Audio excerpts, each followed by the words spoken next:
Well, it has come down to net run rates and someone else beating the other team for India to make it to the semi-final right now in the Women's T20 World Cup. Welcome to Fours and Sixes. This is Kalyani Mangle from Dubai.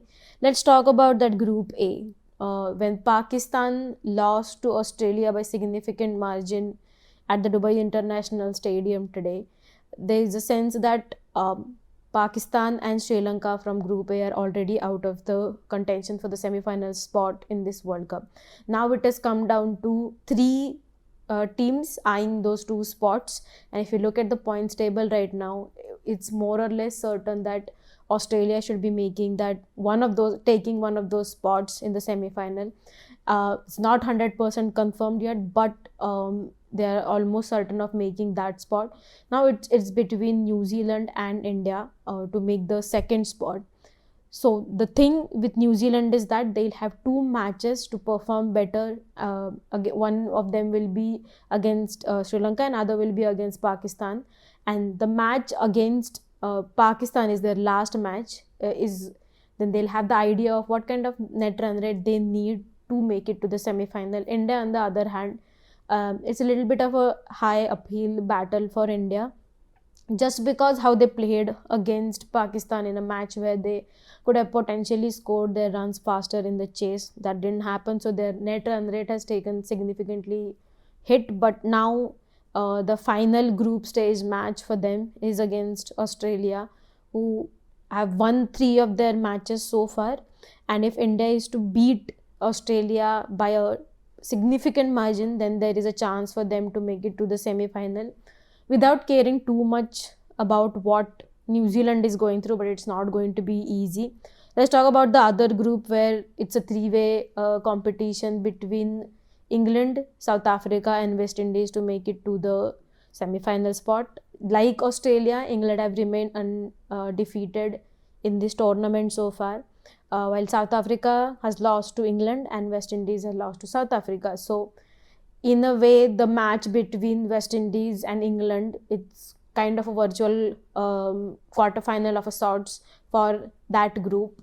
All these numbers are coming into the auction only because the two teams in these the 4 teams that are at the bottom of these groups have not done enough to push their envelope for the semi-final spots.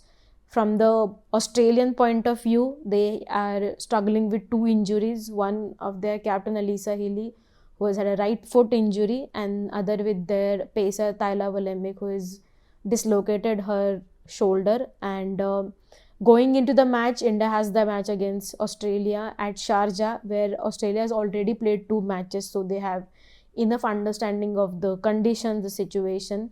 India has trained at Sharjah today and they'll continue to train there for 1 more day, and it will be significant to see how India approach that match against Australia. The one good thing that happened for India was the victory margin against Sri Lanka in the match that happened at Dubai International Stadium. That margin has given them enough to fight for that spot against Australia in that semi-final. So it will be interesting to see how they go about their business. From Indian point of view, we'll get more updates about if there are any injury concerns for the team in the coming days. But the most important thing is that Harmanpreet Kaur, India's captain, did not field at all in their match against Sri Lanka. It was Vice Captain Smriti Mandhana who led the campaign, and which made room for someone like Radha Yadav to then make it to the playing 11 as a substitute fielder of a sorts in the second innings, and she did make an instant impact. So it'll be interesting to see when the things move to Sharjah, how the team composition will look like from the fitness point of view and how they would like to have the balance of the team. There'll be more information about if there are any changes once the team has done their press conference, pre-match press conference. We'll get more updates about the Women's T20 World Cup from Dubai from me. Thank you.